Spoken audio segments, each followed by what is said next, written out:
The British Museum in London is filled with many remarkable antiquities from ancient Egypt. Among their treasures are 3,000-year-old mummies and colossal statues honoring great pharaohs.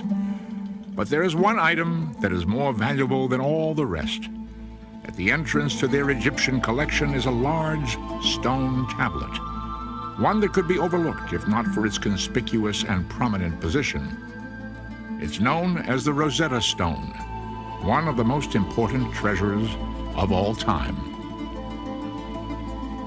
What is the Rosetta Stone, and how did this seemingly insignificant rock forever change our belief in mankind's past?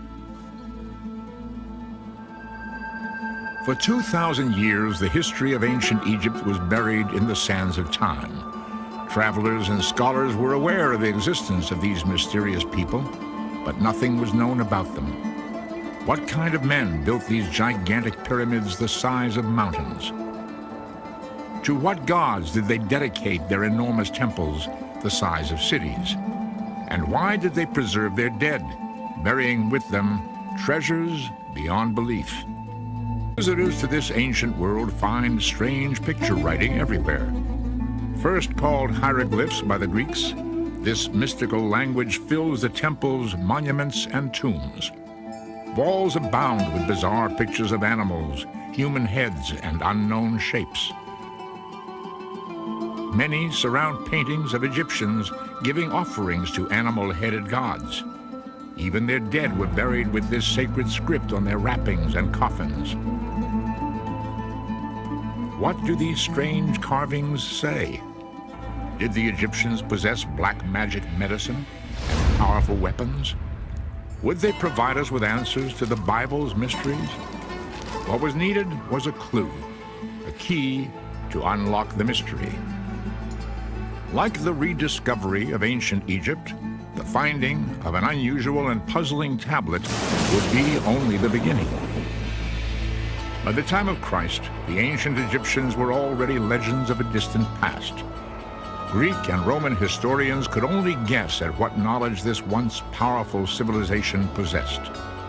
As the centuries passed and Europe had its Renaissance, ancient Egypt remained silent, waiting for its own rebirth.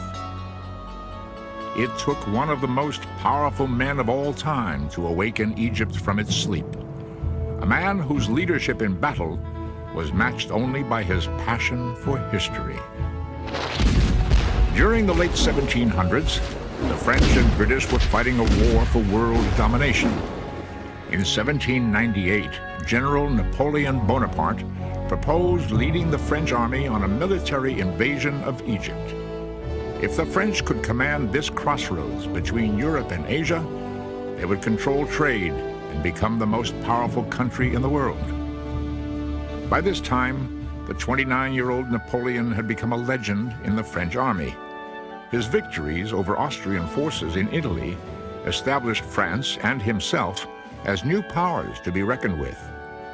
Napoleon's sense of history and destiny led him to view Egypt as his next prize. On July 1st, 1798, Napoleon's army sailed into Egypt's port city of Alexandria. In addition to 38,000 soldiers, 167 of France's top scientists and scholars were on board. Rarely have military expeditions had academic interests as well. What was Napoleon's plan? Why was he fascinated with ancient Egypt? Like Alexander the Great, did Napoleon believe his destiny was to annex Egypt on his way towards conquering the world? The egocentric Napoleon viewed Egypt as more than just a cornerstone in his empire. He knew of its legends, its power, and its history. This was the land of the pharaohs. These kings were considered gods by their subjects. They ruled over the world's greatest civilization for 2,000 years. Napoleon was determined to learn their secrets. Like Julius Caesar, Napoleon believed he could win the hearts and minds of the Egyptians. Did he believe he was to be their next pharaoh? As a member of the French Institute of Egyptology, Napoleon personally selected the academics who formed his expeditionary force. While the French army swept up the Nile, crushing all opposition, the scholars immediately began their work setting up an institute in Cairo. This became the headquarters for Napoleon's academic expedition. They scattered across Egypt, exploring tombs, climbing monuments, studying, sketching, and painting everything in sight. The wealth of information was unbelievable. Napoleon demanded to be constantly informed. If any answers to their mysteries were uncovered, he wanted to know immediately. While Napoleon's men were busy annexing both Egypt's land and antiquities, England would not stand idly by. Within weeks, the British Navy attacked the French, destroying their ships and laying a 2-year-long siege on Napoleon's men. Napoleon himself eventually snuck past the blockade and back to France. His hopes for ruling the world were dashed. As the abandoned French army fought to stay alive, the scientists and scholars were giving birth to modern Egyptology. Inevitable removal by the British, they stepped up their efforts to copy and analyze as much as possible. The answers to these dormant mysteries had to be found. Ironically, it was neither a scientist nor a scholar, but a soldier who made the most important discovery of all. In mid-July 1799, as the long siege wore on, the French continued bolstering their defenses. Situated along the Nile as it enters the Mediterranean Sea is a town called Rosetta. In order to rebuild the town's old Arabic fort, men under the command of Lieutenant Pierre Bouchard started to reconstruct the walls. Arabs commonly took material from ancient temples and used them in their own buildings. Unnoticed in these walls, buried since the time of the pharaohs, was a large stone tablet. While the soldiers tore down the fort's walls, the tablet was stumbled upon. Immediately, the soldiers noticed something strange and potentially valuable. Carved on this dusty stone were 3 types of writing: Greek, a common Egyptian script called demonic, and hieroglyphs. The stone was a kind of magical discovery, and I think it is a piece of extraordinary luck that whoever was there had the perspicacity and the interest to say, gosh, you know, what have we got here? Could be important, key to the hieroglyphs. One can imagine that a less well-informed officer might have said, oh, no, it's just an old stone, build it into the fort. People have often said, you know, thank God it was a French officer, not a British officer, because, you know, they were perhaps a little more intellectually minded. Dubbed the Rosetta Stone, it measured 3 feet 9 inches high and 2 feet 4 inches wide. It weighed nearly 1,500 pounds. French General Jacques Menu ordered it sent to the Institute in Cairo to have the Greek translated. What did it say? Could the Greek be used to translate hieroglyphs? The discovery caused an immediate sensation. The Greek language was understood, so scholars quickly translated the text. It was a decree honoring a Greek pharaoh, Ptolemy V, on his 1-year anniversary. In exchange for services rendered by him benefiting Egypt, plaques were to be placed in temples throughout the land. It was known the Greeks had ruled Egypt from 300 BC until the decades before Christ. How did this tablet survive for over 1,800 years? Did others exist? The actual wording seemed unimportant until the last line was read. This decree shall be inscribed on a stela of hard stone in sacred and native and Greek characters. All 3 scripts said the same thing. The news spread quickly back to Europe. This stone offers great interest for the study of hieroglyphic characters. Perhaps it will even give us the key at last.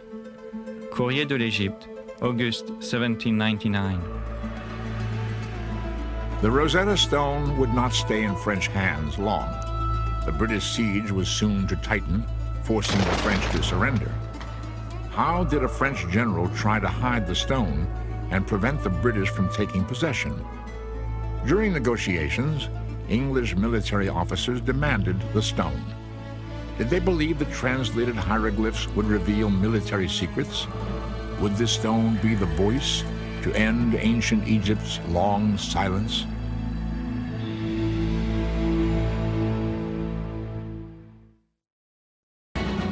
Napoleon's 2-year military campaign in Egypt was a complete disaster. Over 9,000 men were killed, and the French navy was decimated by the British. Those who remained were now trapped in Egypt, isolated by a British naval siege along the Mediterranean coast. However, both scientifically and culturally, the Egyptian expedition was of great and long-lasting importance. This was the birth of modern archaeology, man's search for his own past. And with the discovery of the Rosetta Stone, it seemed as if the great secrets of Egypt would be finally revealed. The door was now poised to be opened onto this long, silent land of magic and mystery.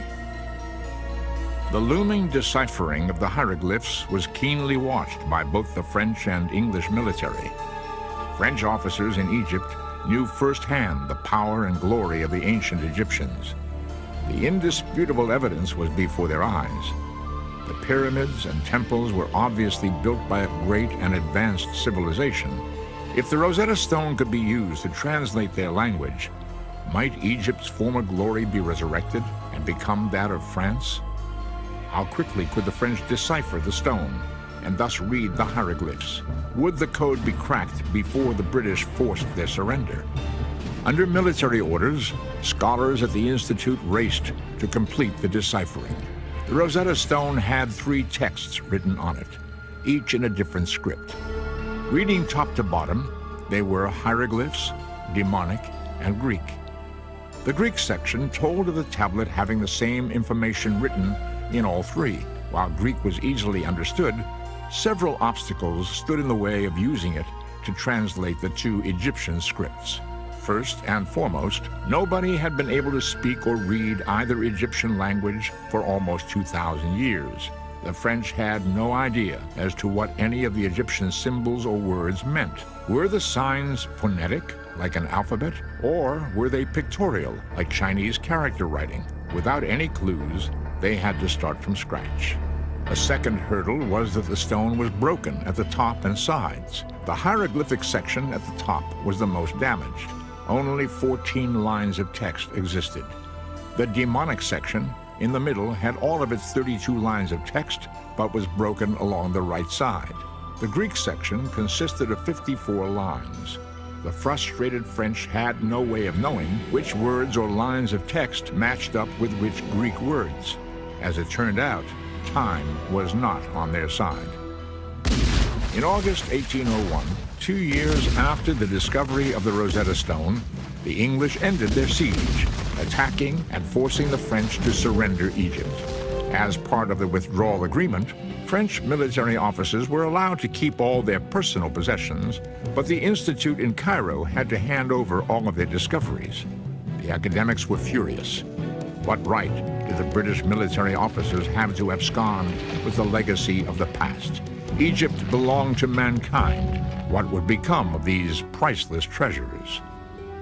When the British got the French to surrender at Alexandria, the Rosetta Stone was already famous, although I think it was more famous in France than it was in Britain.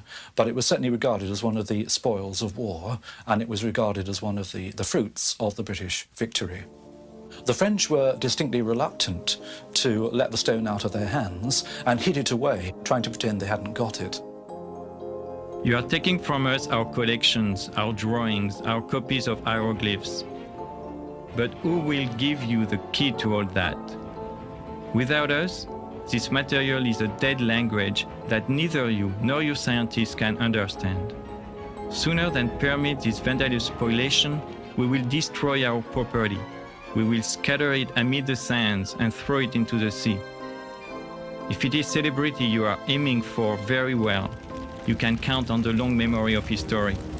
You too will have burnt a library in Alexandria. Member of the French Institute in Cairo, 1801. Command, after Napoleon's flight back to France, attempted to keep the Rosetta Stone in French hands. After failing in an attempt to smuggle the stone out of Egypt by ship, Menou had it wrapped in cloth and hidden among his private possessions. If confronted, Menou would claim it was his personal property and thus exempt from forfeiture. Knowing the French would try to slip the Rosetta Stone out of the country, the British military brought in William Hamilton from Greece to Egypt.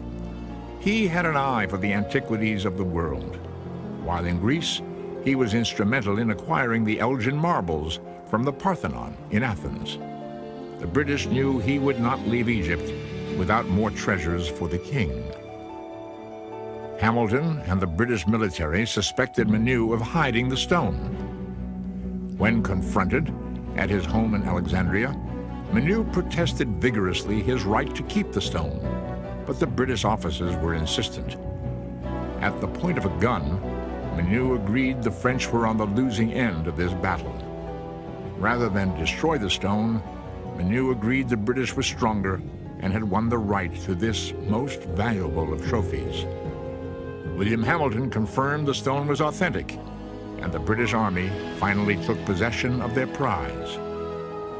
The Rosetta Stone was immediately shipped back to England, arriving in February 1802. England now had the key, but the French had made copies. The race began in earnest now to see who would decipher its cryptic mysteries first. With all the power and riches of Egypt at hand, fame and glory was destined to the man who found the key. As nations watched, top scholars battled each other to be the one who opened the door. How did bitter rivalries develop between friends? Who were the men who tried and failed to crack the code? Would the Rosetta Stone ever reveal its answers? While ancient Egypt was being rediscovered by the French and English, significant events were unfolding in other parts of the world.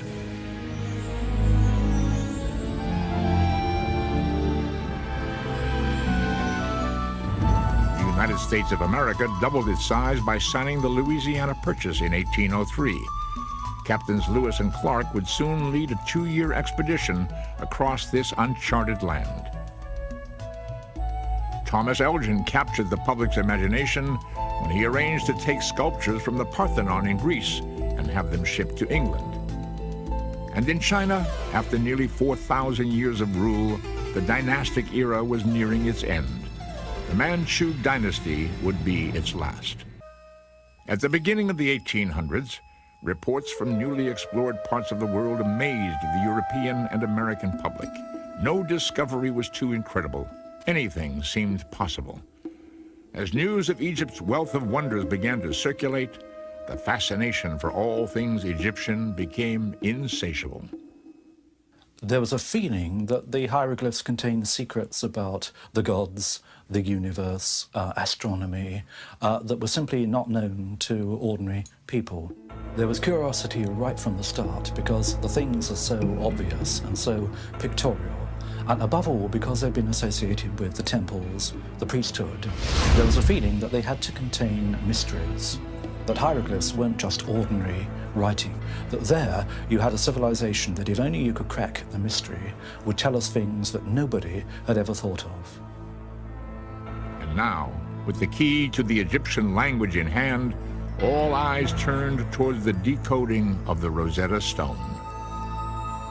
After arriving in London in 1802, copies of the Rosetta Stone's text began to spread to universities throughout Europe.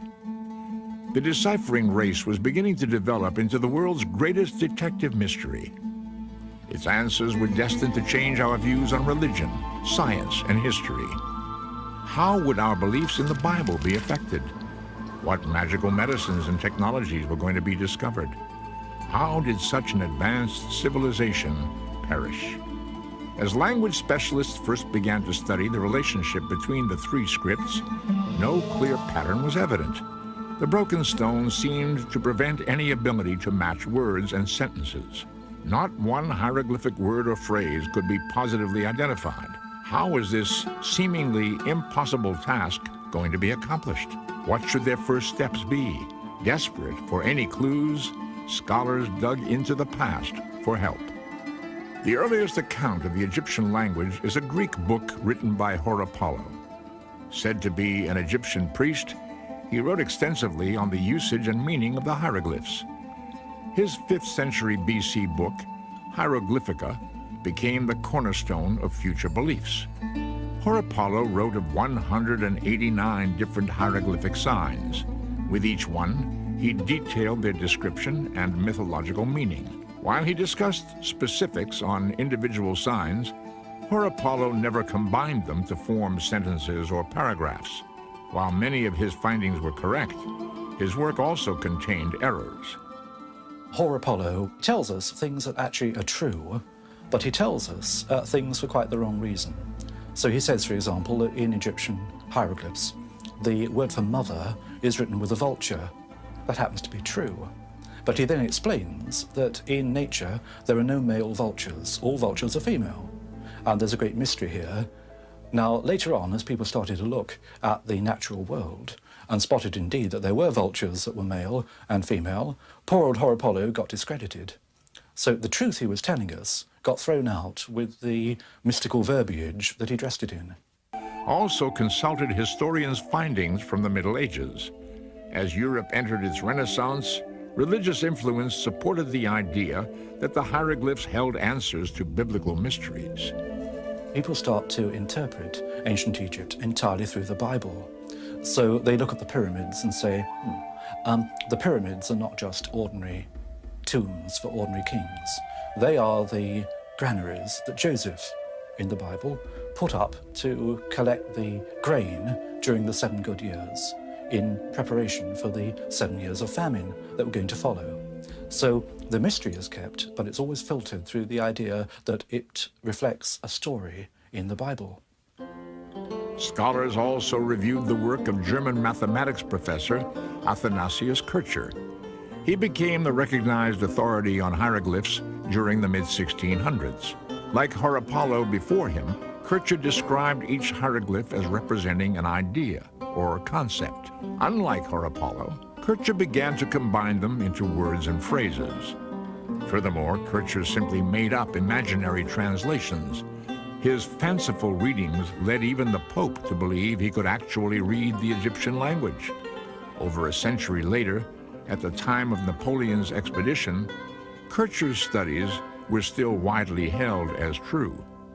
What the first scholars attempting to decipher the Rosetta Stone found in past fact and fiction was the commonly held belief that hieroglyphs were pictorial, similar to Oriental character writing. Each hieroglyph represented a word or idea. It wasn't until these past theories were abandoned that the Rosetta Stone would finally reveal its clues. In 1802, Sylvestre de Sacy of France and Johann Åkerblad of Sweden were the first to throw out the ideas of the past and try a fresh approach. They looked at Egyptian hieroglyphs and said, other civilizations write in perfectly normal ways. I don't see why the Egyptians have to be different. They looked also at other documents from Egypt, not simply temples and obelisks and hieroglyphs, but things on papyrus, paper documents. And they said rightly, look, the Egyptians had perfectly good ways of writing perfectly ordinary, everyday letters. Maybe all of their writing system is rational after all. De Sacy and Åkerblad followed the premise that the demonic language used a Western system of writing. They took a number of recurring Greek words, including pronouns he or his, and the word Greek. They then searched the demonic text for words which repeated in roughly the same locations. They verified that wherever these words occurred in Greek, they appeared in a similar pattern in the demonic. What these pioneers did was to begin to prove that the script was not just a symbolic script, that there were signs that meant individual letters, stood for individual letters. You no longer looked at it as something esoteric and full of hidden meaning. Although their first step at translating the demonic text was somewhat promising, de Sacy and Akerblad gave up, having failed to crack the hieroglyphic code.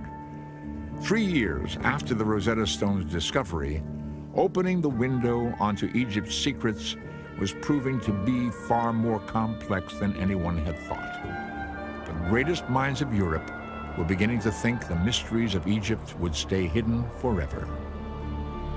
Following de Sacy and Akerblad's attempt, more than a decade passed without any further serious efforts. Although the public's fascination with ancient Egypt continued to grow, the Rosetta Stone was all but forgotten. For those thinking of trying to decipher the hieroglyphs, the failure of de Sacy and Akerblad proved an intimidating legacy.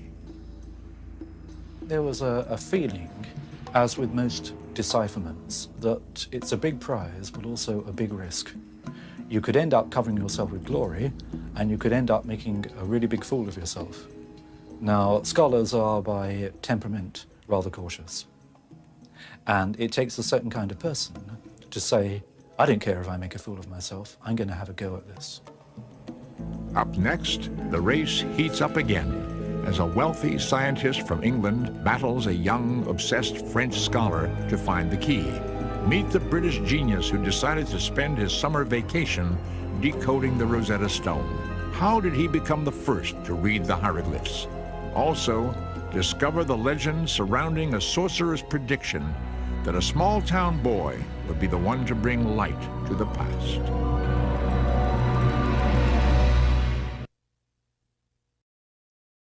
Although more tombs and temples filled with hieroglyphs were being discovered, no one seemed capable of reading ancient Egypt's secrets.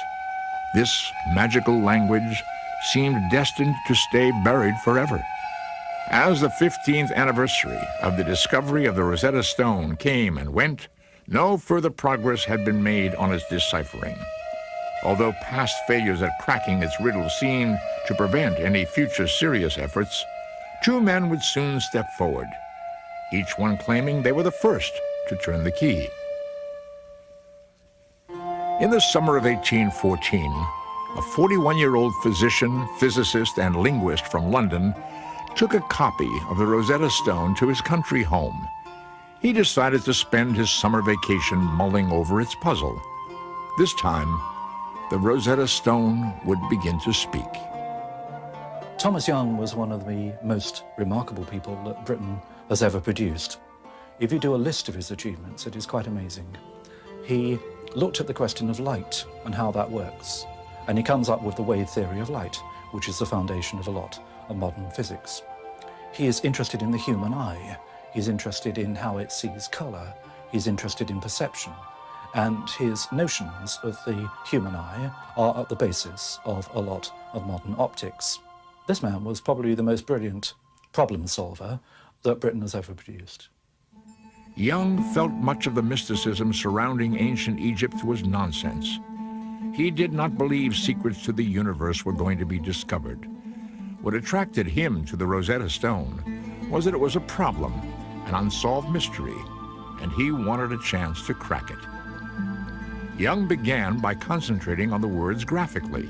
He located lines in the Greek text which had words occurring more than once. He then attempted to find lines in the demonic text which had groups of symbols repeated these same numbers of times. Using this matching system, Young was systematically able to identify 86 demonic translations, including the words king, Ptolemy, and Egypt. Where de Sacy and Akerblad had stopped, Young's initial success led him to continue his efforts. Egyptologists had long been fascinated by the hieroglyphs that were surrounded by ovals. Called cartouches, they seemed to be placed strategically in and around the temples and tombs. A few Egyptologists had begun to speculate that a cartouche contained the name of a pharaoh or member of the royal family. Young used this knowledge to work on the theory that the cartouches on the Rosetta Stone would contain the name Ptolemy. The tablet was honoring him so his name should be in the cartouches in the hieroglyphic section. Young further surmised that because Ptolemy was a Greek name, the Egyptians would have to write his name phonetically. If the hieroglyphs were pictorial, they would not contain symbols for foreign names or words. 4 years after he began, Young correctly matched the Greek letters in the name Ptolemy with the hieroglyphs inside one of the cartouches. In 1818, he was the first one to cause the stone to speak. The hieroglyphic section had spoken its first word, Ptolemy. Across the English Channel in France, another man had already been obsessed with the deciphering of the Rosetta Stone, a man Young would initially encourage and then later regret having helped at all. Thomas Young's work was well known, not only in England, but also in other countries. What's more, he sent copies of his work to various scholars up and down the continent, and particularly to Paris.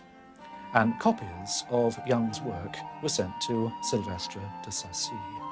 One day, de Sacy showed a copy of Young's work to a young Frenchman, and the name of the Frenchman was Jean-François Champollion. Jean-François Champollion's destiny seemed tied to the Rosetta Stone from birth. French legend describes how his bedridden mother was visited by a sorcerer months before Jean-François was born. Looking into the eyes of this sickly woman, the sorcerer saw the past being connected with the future. He predicted this woman's unborn son would be the one to bring light onto the centuries of the past. Champollion was born in Figeac, France, 1790, to a small-town bookseller. When he was 11 and living in a boarding school in Grenoble, news of Napoleon's expedition to Egypt captured the imagination of France. Champollion's older brother, Jacques-Joseph, read tales of Egypt's glories and mysteries to his younger brother. When the younger Champollion received a copy of the Rosetta Stone from a cousin who had traveled to Egypt as part of the expedition, he was hooked. Young Jean-François made it his goal to read the hieroglyphs, and that, of course, meant cracking the Rosetta Stone. All his early training was devoted with that in mind.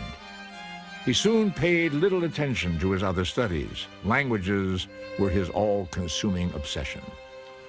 His studies became focused on Oriental and Middle Eastern languages, especially Coptic. Coptic had been a language spoken by Christians in Egypt and written in Greek. When he was about 14, Champollion was working far too hard, not on his schoolwork, but on Egyptian hieroglyphics. And he had what nowadays I think would be called a minor nervous breakdown. And he was sent off to recover. And he wrote a letter back to his elder brother saying, "It's so boring here, send me a Chinese grammar." That was the kind of obsessive personality that Champollion was.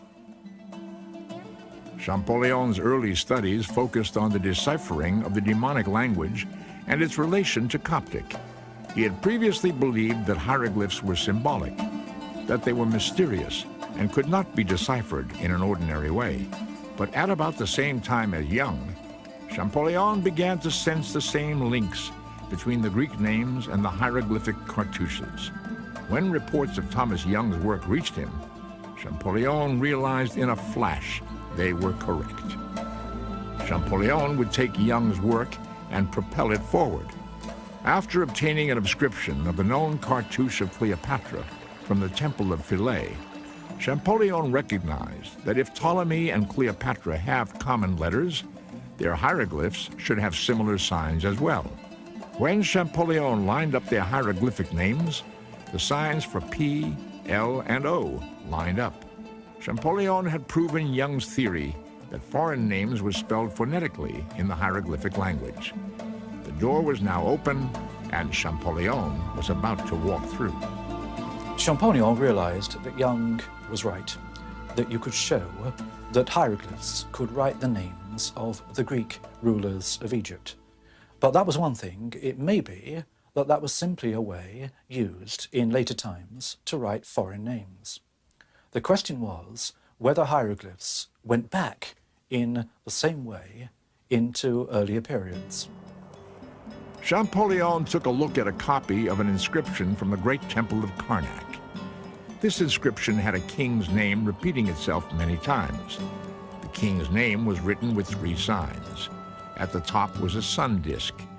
Champollion knew from Coptic that the name of the sun in ancient Egyptian was pronounced Ra. At the bottom was a letter that Thomas Young had identified, the letter S. It was written twice. What he now had was the name of a king that began with Ra and ended with S. The middle sign was a tricky one. It had not been deciphered by Young or anyone else, but Champollion traced that sign in the Rosetta Stone. It occurred several times. Whenever it occurred, the corresponding Greek translated into the idea of birth or being born. Champollion knew the Coptic for to give birth was Miseh. So there he had a king's name, beginning with Ra, the middle is Miseh, and the end is S. And Champollion knew the ancient names of the kings of Egypt, and he knew that there had been a famous king on the throne of Egypt called Ramesses. And suddenly, he realized he was looking at the key to the whole thing. The knowledge of Coptic, the alphabet deciphered by Thomas Young, plus his immense knowledge of ancient Egypt, gave one the decisive breakthrough. And at this point, he comes out with, "Je tiens l'affaire, I've got it." He was happy to see someone moving along his work, but he was enraged by Champollion's refusal to give him any credit. Champollion may have had the same ideas, but his work was not published. Young's was. When Champollion finally did publish his results, he became the talk of Paris. All of France celebrated the fact that a Frenchman had deciphered the hieroglyphs first. But Champollion couldn't be bothered with such controversy.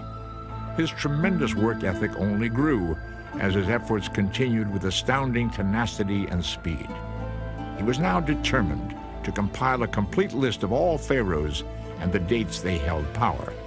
By 1824, Champollion had built a hieroglyphic alphabet containing 21 letters. All of Champollion's work was done sitting behind a desk, using copies of inscriptions others had provided. What would happen when he traveled to Egypt and looked at the hieroglyphs firsthand? Could he really make the hieroglyphs speak? What would they finally say?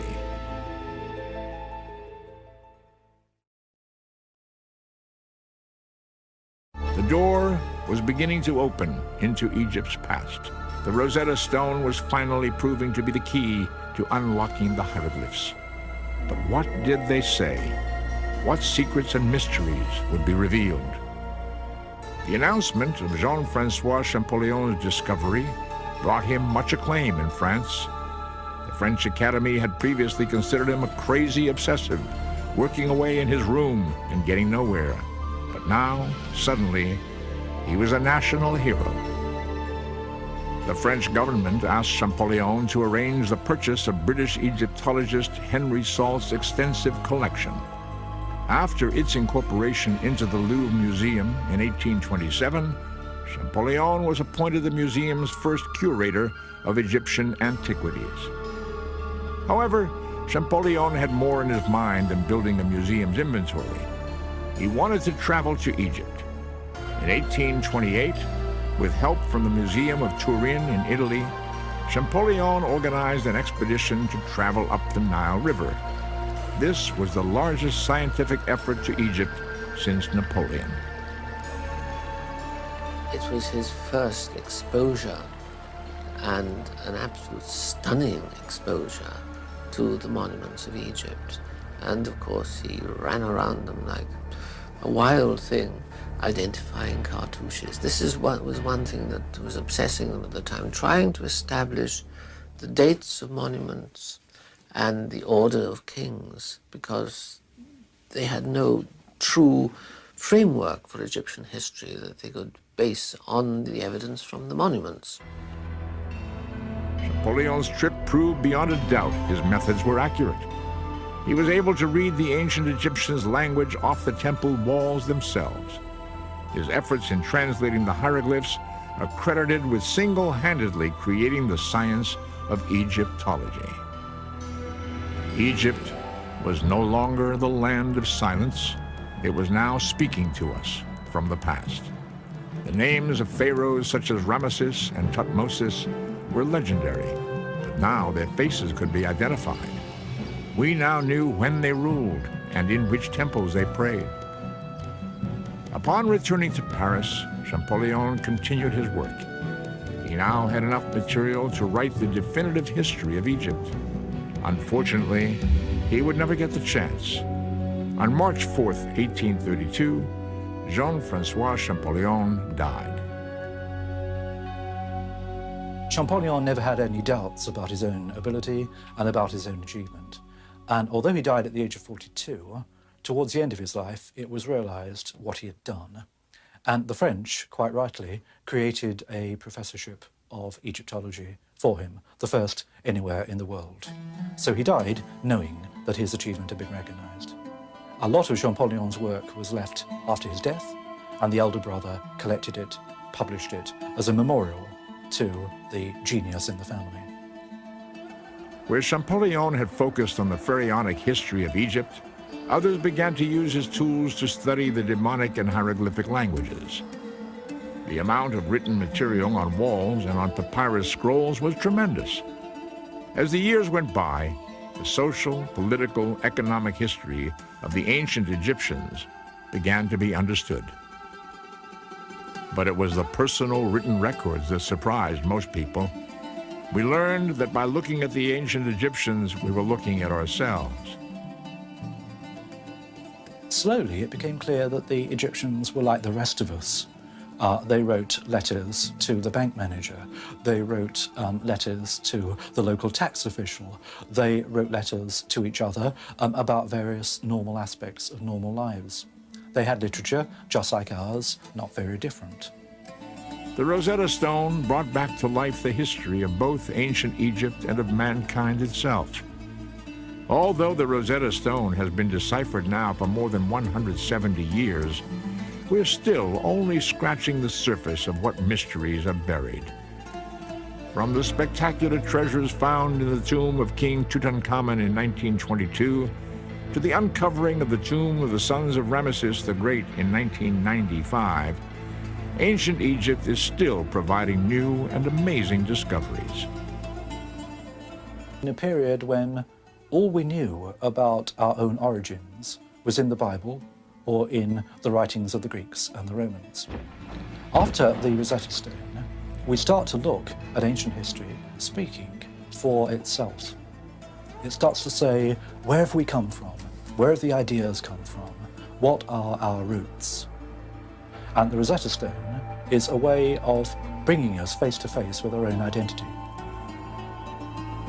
And now, through the extraordinary efforts of men like Napoleon Bonaparte, Thomas Young, and Jean-Francois Champollion, the riddle of the Rosetta Stone has been solved. The language and mysteries of the ancient Egyptians can now be understood.